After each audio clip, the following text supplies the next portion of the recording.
I'm so proud of you that you have stood here and spoken your truth and your values before this community. It's been a gift to me to be able to spend the time that I have with you in the last year, and for some of you over many years in this church, to watch you grow, to watch you think, to watch you change, and to see at this point in your lives that you hold within your heart and your mind the values that you have spoken today and that some of you will speak in our next service.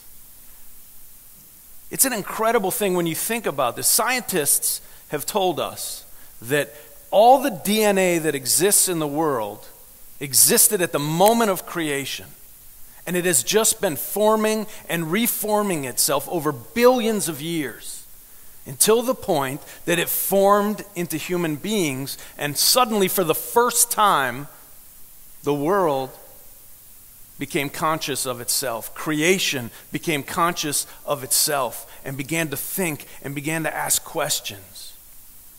And you are the latest group of youth of your age that have come to the point where it's time for you to begin to express your values to the world. And you've done it beautifully. When a baby comes up to be dedicated on this chancel, we ask the parents and the godparents to remember when these small children and babies reach the age of discretion, when they are able, out of their own hearts and minds, to understand the meaning of what we are dedicating them into, a life of righteousness and love, that they come forward before us and share with us and confirm the meaning of that dedication. And you have done so. And it's interesting because there's many different beliefs, a wide range of beliefs. And I've said this many times, that we have every belief in this church from A to Z, every letter in the alphabet, from atheist and agnostic to Zen Buddhist. And we have Christian beliefs, and we have Jewish beliefs, and we have Sufi and Muslim, and lots of different kinds of beliefs, Pentecostal and pagan, and all different kinds of beliefs within the life of this church. And yet, there's a few things that hold us together in this covenant of this congregation. I call them the 3 C's. There's connection. Whatever we believe, it might be a wide range of beliefs, but it has to connect us with the rest of the world, all the other people, and the earth itself.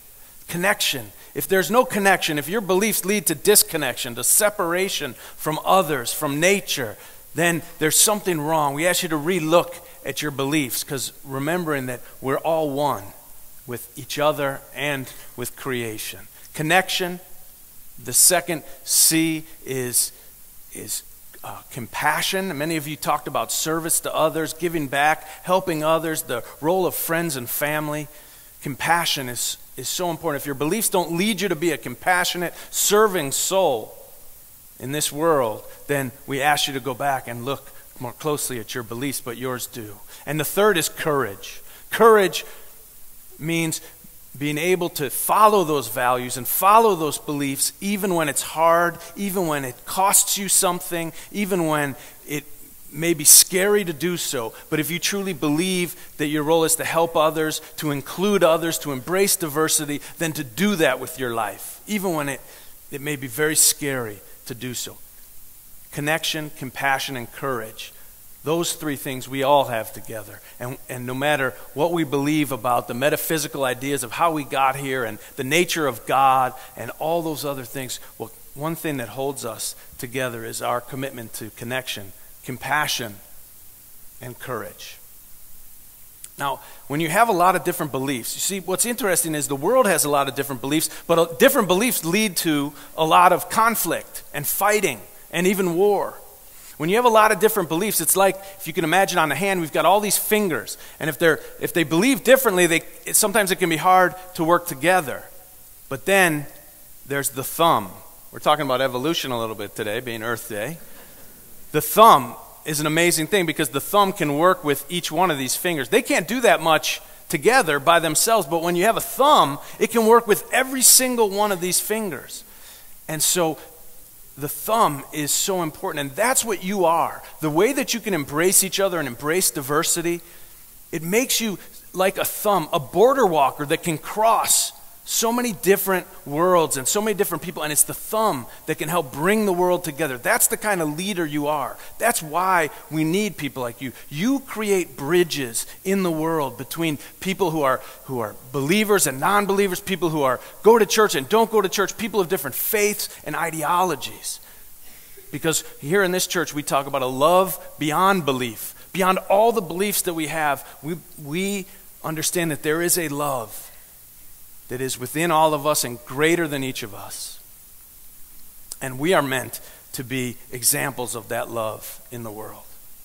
Now, the border walkers are great. In history, we've seen people who've lived in two worlds, who can speak in different languages, have led the world towards great things. We saw this in the Bible in the story of Moses, who was both a Jew, but who was raised in Egypt under the Pharaoh. And because he understood the world of the Egyptians and he understood the world of the Jews, he was able to lead his people to the promised land. Martin Luther King Jr., he was someone who grew up in the South, in the black community in the time of segregation, but he came up north and he got educated at the best schools in the North. And he understood America, North and South, black and white, and he was able to lead us, our country, into a greater freedom and a greater sense of who we are. We saw this with Gandhi, and all the great leaders are people who are border walkers, who understand different worlds and different ways of looking at the world.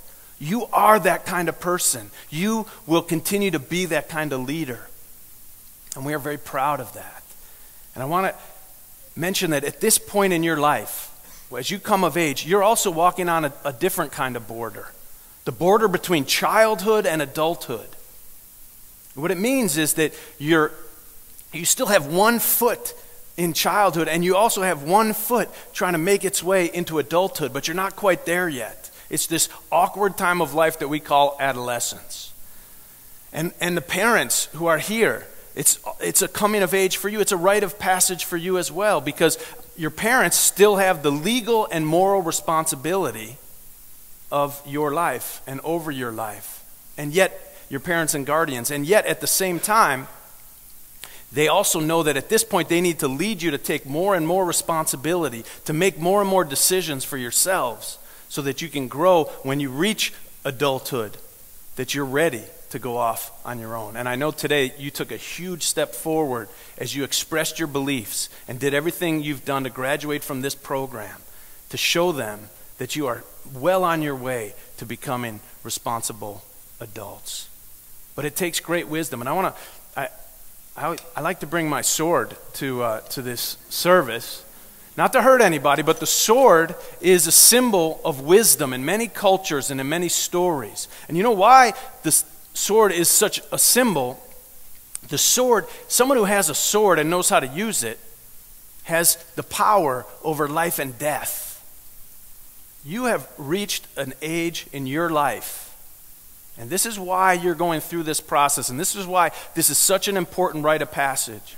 You are entering the time in your life where you will begin to have more and more power over life and death. As you reach teenage years, you begin to be able to create life. The greatest responsibility anybody has in this life, to create a life and to be responsible for it. You're entering the time in your life when you will have that power. And it's so important to be thoughtful and to be wise. Also, you're entering a time when your decisions can lead to death, to your own death and to other people's death. There's lots of drugs. You see them in school. We all know they're around, and they kill people. People die due to drugs, due to drinking and driving. You'll be getting behind a car soon and driving. If you drink and decide to get behind the wheel, you could kill your other passengers. You could kill people on the streets. You have entered a time in your life where you are beginning to have the power over life and death. And that's why you need wisdom. And that's why we spend so much time at this point in your life working with you to make sure you have that wisdom. Now, here's the thing. Your parents and you are going to be going through a back and forth period where they're going to give you more and more opportunities to make decisions for your life and to make good decisions and prove that when you've made a good decision, then they can give you more responsibility. And as you show them that you make good, responsible decisions and follow your values in difficult times and in good times, they're going to give you more opportunities. What that means is they're going to hand to you, please hold this, the decision-making power, which means you must have the wisdom. And I know you have it in you, and now it's about applying that wisdom in your life because you have the power over life and death now. You enter that with the rest of us. It's very important. And sometimes your parents are going to take it back from you and say, I know you'd like to make this decision, but I'm still your parent. I'm still morally and legally responsible for you, and I'm going to make this decision for you. Because they feel like they have the wisdom in that moment. And you have to be willing to give that back and to listen and to work with them so that the next time they will hand it again to you and you will hold the wisdom. But you're in this back and forth. And parents, you're in this too. And it's a really important stage of life. And it's a new stage of life for all of you together. So be wise and be thoughtful. We believe in you. We trust you, and we love you, and we want you to be safe always because we know that you are the leaders of tomorrow, leaders in this church and leaders in our world. God bless you. Congratulations on all that you have done.